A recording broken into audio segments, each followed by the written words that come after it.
What's going on, guys? Welcome back to my channel. Today's video is what I watched in October of 2023, where I go over everything that I saw at the movie theater, at home on streaming, and also from my physical media collection here at home that I have seen before. Now, for this particular episode, I'm going to leave out the physical media portion because last month for October, my movie watching theme was 90 horror films in 30 days, and the majority of those I have seen before. So instead of boring you at the very end of this video and showing off about 75 movies, we're just going to leave that part out. So only at the theater and on streaming. So what did I see at the movie theater in October? Well, it was kind of a light month, only 2 films. Starting off with my chosen birthday movie. My birthday is October 1st, and I wanted to go and see Saw X. Now, Saw X is definitely one of the biggest surprises, if not the biggest surprise from the movies so far this year.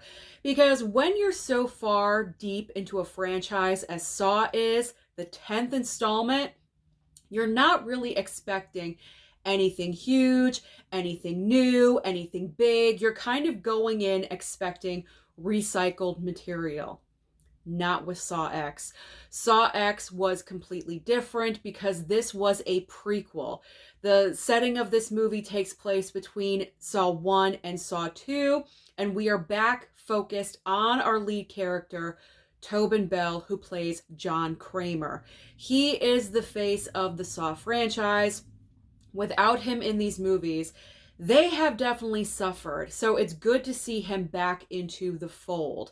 I really like how this movie just really focused on him, his illness, his relationship with Amanda, how it's really like a father-daughter relationship, even though it's really, really messed up. You can see that there is a love there, which is so sick and twisted, but that is the franchise of Saw. So like I said, Saw X was definitely the biggest surprise so far for me this year of how much I really enjoyed this movie. The only negative that I could point out is that when we do get to the traps, it's very repetitive because all the traps are in one portion of the film and it's done over and over and over again. There's nothing really separating the traps out and the people and what they have to accomplish. That's the only big negative. Other than that, this movie is extremely solid. Very impressive for a franchise with its 10th film. So I really enjoyed Saw X. And the other film that I saw at the movie theater was The Exorcist Believer. Now, there's been a lot of words said about Exorcist Believer. I didn't hate the movie.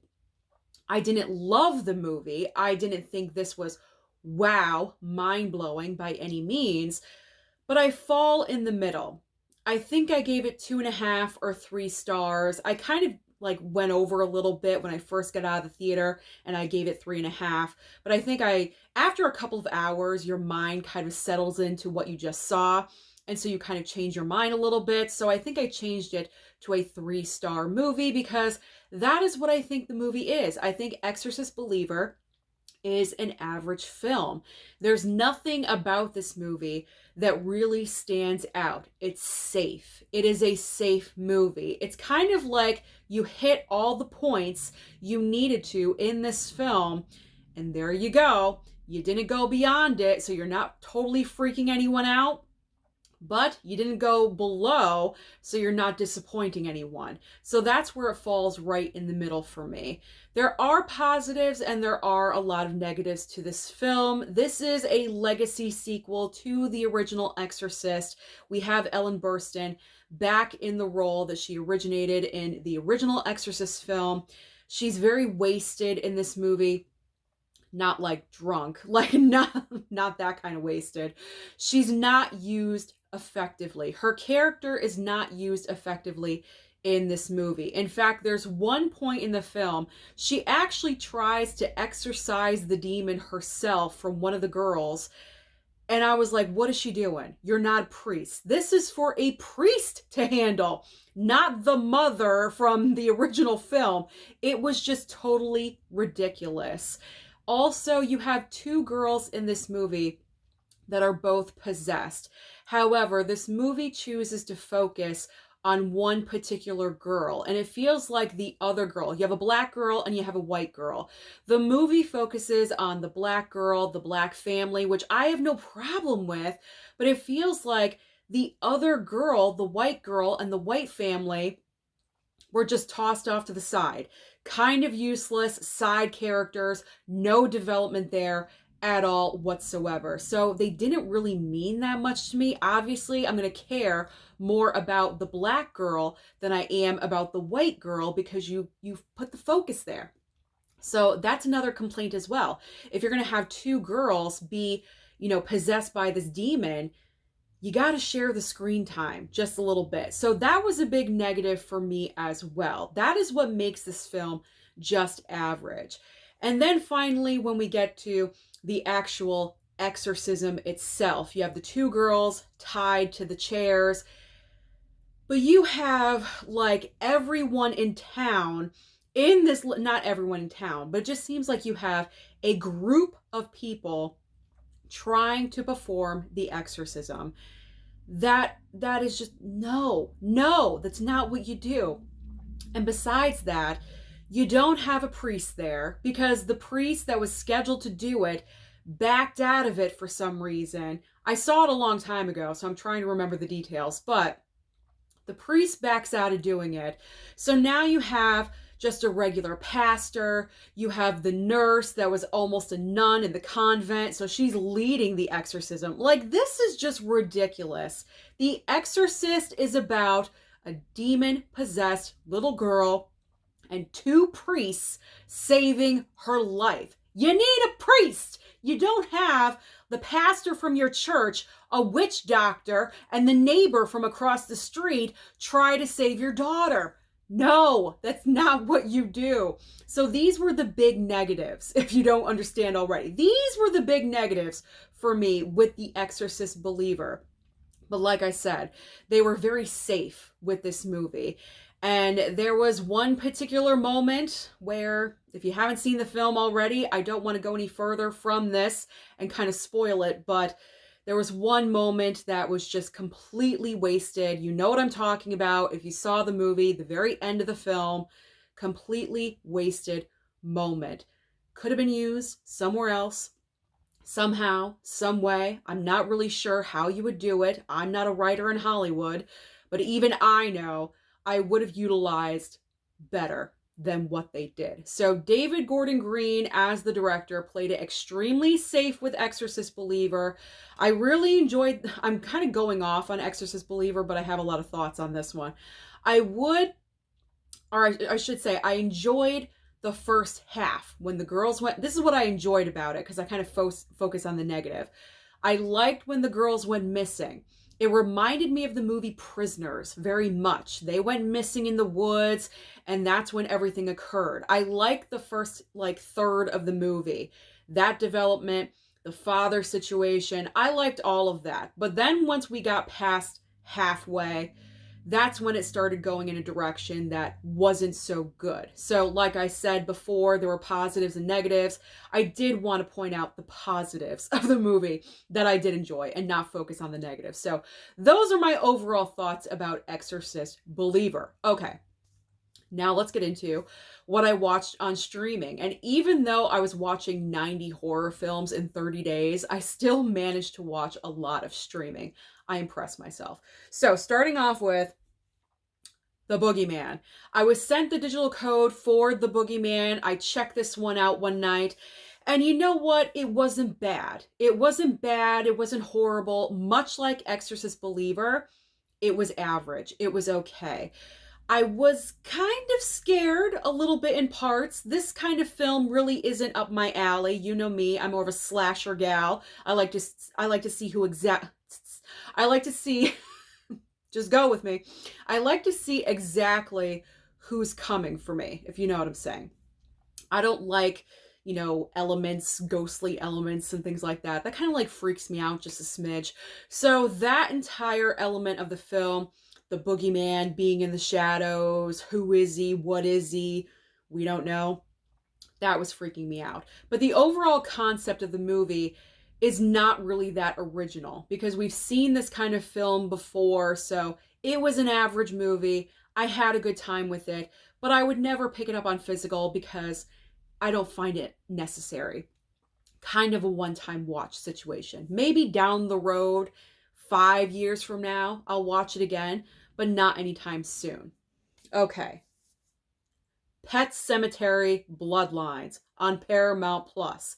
Why was this made? Can we just ask, why did they make this movie? Pet Sematary, the original Pet Sematary from Stephen King, is one of the best horror movies of all time. It is iconic. And Pet Sematary Blood, and I'm not even a huge Pet Sematary fan, okay? But coming from someone that is just a casual viewer of this franchise of Pet Sematary films, I just really don't understand why this movie was made. It wasn't telling anything new. You're using characters that, okay, we've already known from previous movies. This is when, oh, what's his name? The old guy played by Fred Gwynn in the original film when he was younger. So this is a prequel, again, a prequel to all of the other movies. This was him when he was younger, living in the town, and what was happening at that time. But like I said, it brought nothing new to the table.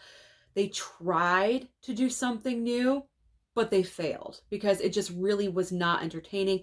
This is one of the worst movies of the entire year. I'm thankful it didn't go to movie theaters and it just went to streaming because this film would not have made any money at the box office whatsoever because it's just plain not good.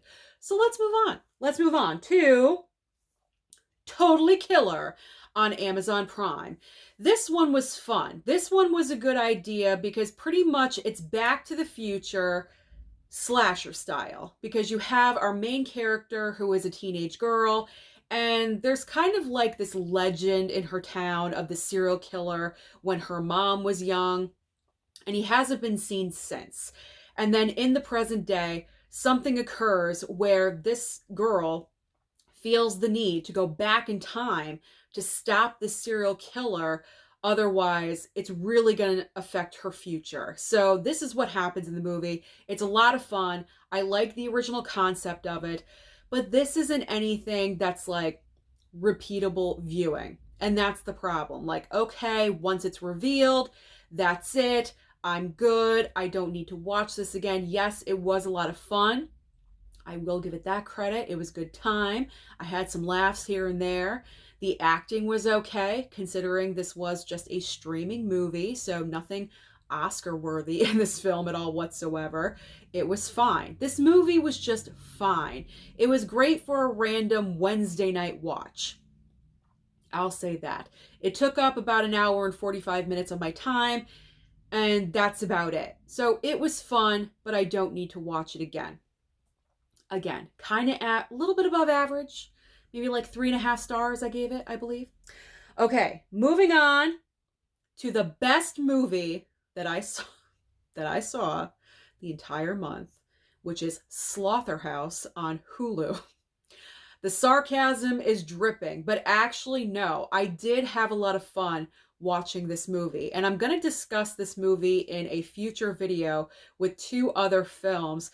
You kind of already know what that video is. I've been dropping hints for a little bit, but I will go into more in-depth detail about the film in that video.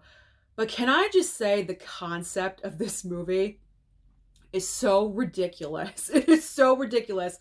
Pretty much you have this sorority house the sorority house that has a whole bunch of girls and they're coming back to school and they are electing like, I guess, the new president of the sorority. You have the typical sorority girl. She is huge on social media, has thousands of followers. She's very, very popular, but her attitude sucks. Okay, she's like the worst human being on the planet, very snotty, not really that likable, to be honest. And then you have this other girl who's kind of like our lead girl, and she wants to run for president, but she doesn't have any confidence in herself. So she kind of needs something to give her that edge. And what is that? A sloth. She decides, get this, she decides to adopt a sloth and bring it to the sorority house and have it become the mascot of the sorority house. I'm not kidding you. And this is what gives her the edge in the presidential competition for the sorority. It is so ridiculous. But let me tell you something. Do you see the way I'm laughing? It was entertaining, because if I'm laughing, if I'm having any kind of reaction to any kind of movie, whether it be laughing, crying, just anything, that's better than nothing. Okay. And that means I was entertained by this movie. Is it a good movie? No, not at all whatsoever. I gave it a 1 star, but you know what? I was laughing. This movie was hysterical because of the huge ridiculousness in this entire film. Can I just tell you, at one point, the sloth is taking selfies. The sloth knows how to work a cell phone and knows how to take pictures. On top of killing people, on top of driving, it's like so ridiculous. You got to watch it for yourself. Do me a favor, go to Hulu. Go to Hulu and click on it, because this will entertain you. You will laugh. I guarantee it, because it is so off the rails. You have no choice but to laugh at this movie. So I actually enjoyed Slotherhouse. And you know what? If it came back with a Slotherhouse 2, sign me up. I am there. Believe it or not, I would be there, and I will watch it on Hulu or wherever they decide to put this thing. Okay, let's move on. Let's move on to Suburban Screams on Peacock. Now, when this was announced, this was a huge surprise because this was from John Carpenter. And I don't believe John Carpenter has been involved in film or TV for a while now. I could be wrong, but this announcement literally came out of nowhere. So this was a, sorry, my mouth, you know, it doesn't work sometimes. This was a 6-episode series on Peacock, all about regular people living in suburbia, you know, living great lives and great homes, but something horrific happened in their town or to them personally. And kind of the theme of this entire series is, just because you live in suburbia doesn't mean you're safe. And these were very quick watches, about 45 minutes apiece. And I was kind of engrossed in this series because you had a couple ghost stories, a couple of murderers. Like, this was, and a stalker. The stalker story was the last one, and I could not believe it. It's still unbelievable. It literally sent chills down my spine, my arm. I had goosebumps. Some of these are crazy because they are real. They happen to real people. So if you're interested in true life stuff, highly recommend Suburban Screams. It was a good watch. It really, really was. All right, now we have Haunted Mansion on Disney Plus. So when this came out in theaters, I did not see it because it was getting average reviews, and there was a lot of other things I was watching at the time, and I knew eventually it was coming to Disney Plus, so I would just stream it over there. Well, can I just say, I think Haunted Mansion is the don't judge a book by its cover movie of 2023. Because upon looking at it, the poster, the trailer, doesn't really look that great. But can I just say, watching it on streaming on Disney Plus, I had a great time with this movie. I really, really did. And you know what? I'm kind of tempted to pick up the physical, but I'm not, because I have Disney Plus. It's going to be there for a while. So if I do want to watch it again, I could just stream it again, save some money. But I can probably guarantee if this movie came out later on in September, early October, sometime in the Halloween spooky season, this movie would have done much better at the box office. It really is a shame that Disney put out this film, in July? Bad move. Really, really bad move. Because this was, I think, probably the perfect film for kids. In October, what did we have? Exorcist Believer. Okay, you can't take your kids to that. unless they're older. You had, Saw X from the end of September. No, not that one. Taylor Swift, Killers. There was nothing for kids in October except for Five Nights at Freddy's, a little bit older crowd. But you had what? Inspector Sun? Cartoon? Did anyone go and see that? Probably not. So Disney really missed their opportunity here. If they dropped Haunted Mansion in October, it would have done well. It would have made more money. So that was a big shame. I think a lot of people missed out on it. But if you have Disney Plus and you haven't seen it, I recommend it because I thought it was good. It was fun. It's lighthearted. Don't take it too seriously. Just go in, hit play, enjoy, and have a good time. Don't have expectations. I didn't, and I enjoyed it. So it was fun. I thought it was fun. I liked Haunted Mansion. So one of the surprises of 2023 for me. Okay. Strays. Strays is next. Strays on Peacock. I watched this late at night, like 2 o'clock in the morning. That was where my mindset was at. I was like, you know what? I'm not working tomorrow. Let me put this on. Okay. It's not the worst movie that I've ever seen. That'll be a different movie for 2023. But it's not the best. It's certainly not the best. You have dogs that are strays that are voiced by Will Ferrell and Jamie Foxx. You saw the trailer for this movie, I'm sure, multiple times at the movie theater. They play this all the time at the movie theater. And I mean, where this movie falls into with the crude humor and the raunchiness, it's for a particular audience. Not everyone is going to enjoy this movie because some people do get offended extremely easy. That's just the time that we live in nowadays. And I could see people being offended. I wasn't, because I have, a broad range sense of humor. So I was not offended by this movie at all whatsoever. In fact, there were a couple of points I was laughing. Okay, like there is humor in this movie to have, but it definitely is not for everyone. So that is where this movie fails to capture people's broad attention, because it's for a particular audience. And when we get to the very end of this film, it's crazy, and it like goes off the rails a little bit. Let's just say what Will Ferrell wants to do, as the dog in the movie, he does. And it's like, wow, okay. I mean, if you want to kill a couple hours and you're bored, go ahead and stream it on Peacock. It's not going to hurt you. Okay. We are almost done. So this one is a combo because pretty much it's, 2 movies in one. It is Becky and Wrath of Becky on Paramount Plus. I've been curious about the movie Becky because it received a Blu-ray release and only a DVD release for Wrath of Becky. Not really sure why, kind of weird. But I've heard about this movie over and over, and because it was streaming on Paramount Plus, I decided, you know what, I have a few hours to kill. Let me watch these back to back. So that's what I did. Pretty much this is the more adult teenage girl version of Kevin McAllister from Home Alone, trying to set up traps for Kevin James and Sean William Scott in both movies with their gang of guys that they have. And these are, it gets, serious. There's a lot of serious parts in these movies, but it also has that like playfulness as well.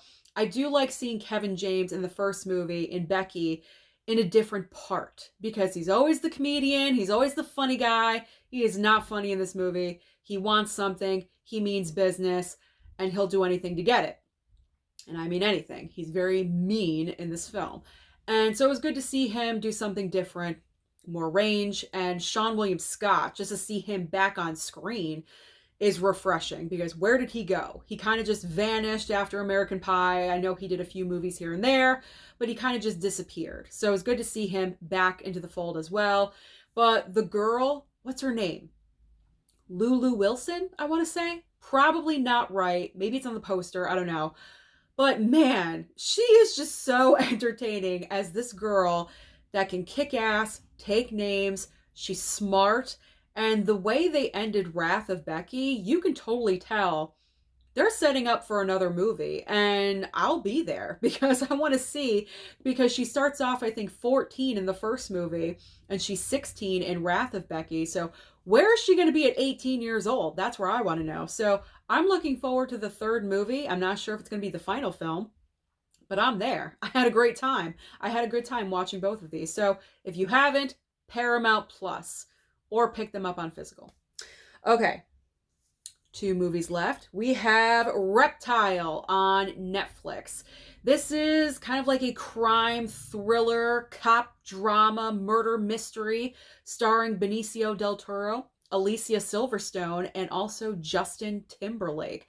So because you have not heavy hitter A-list actors, but notable actors in this movie, I was curious about it. I was hearing different reviews here and there, kind of mixed, so I wanted to watch it and judge for myself. Now, this was entertaining. It's kind of a long movie. It's definitely over 2 hours, but I was there. I was engrossed. I was watching it the entire way through.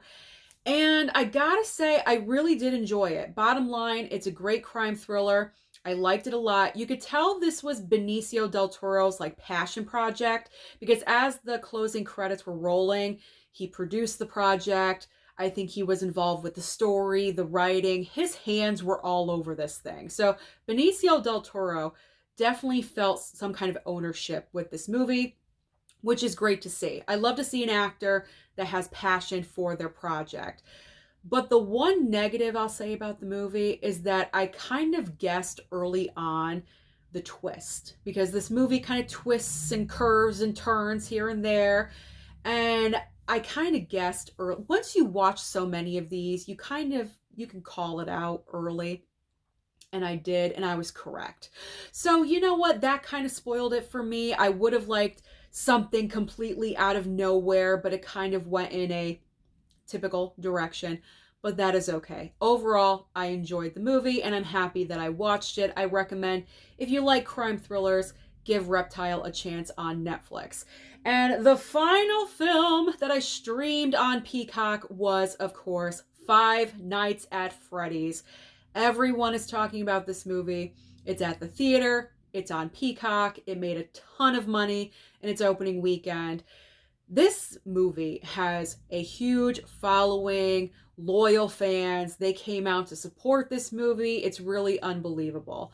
So me going into this film, I'm not a huge fan. I honestly had never heard of the film or Five Nights at Freddy's before the movie was announced, so I had no clue that it was based off of a video game. I had no prior knowledge. So I went in with, open eyes, no preconceived notions at all whatsoever. It's a fun movie.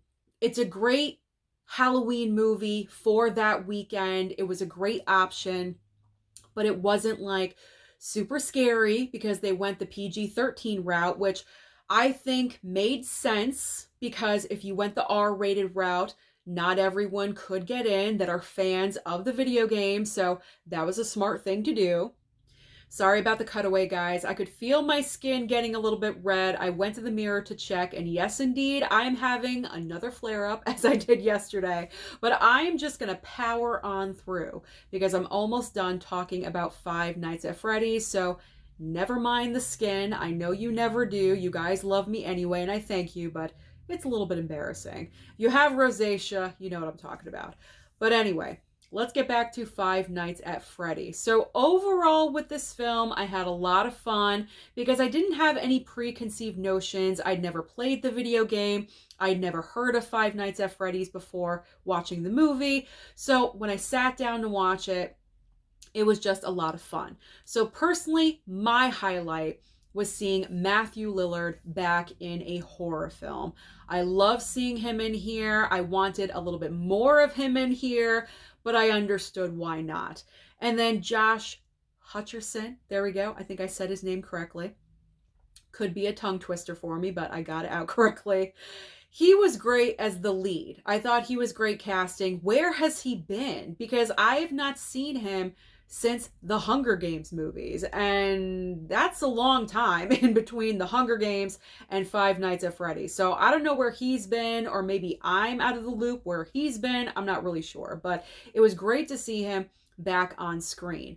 Now, I do have a couple of little nitpicks and little critiques with Five Nights at Freddy's.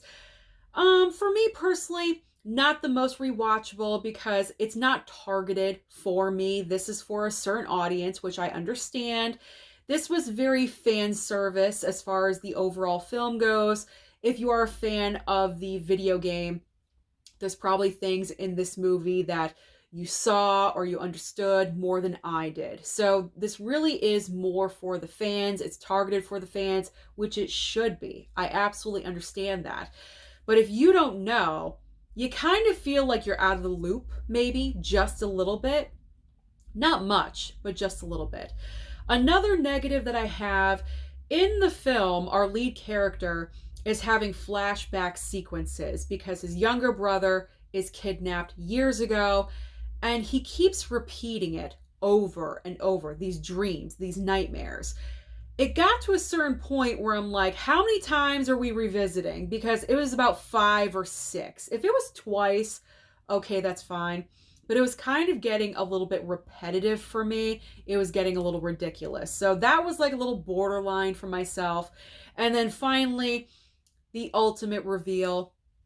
Again, I guessed it early on. I guessed it early on because, like I said, when you watch so many of these movies, you kind of know what direction it's heading in. But overall, like I said, fun movie and great for the fans. The studio, Blumhouse, made this movie for the Five Nights at Freddy's fan base, and that is awesome. So that is everything that I watched in the theater and at home on streaming in the month of October. We will see how November goes. So comment down below and let me know, what movie was your favorite out of the entire month of October at home on streaming, or at the movie theater? Comment, let me know. Don't forget to like and subscribe before you leave, and I'll see you next time.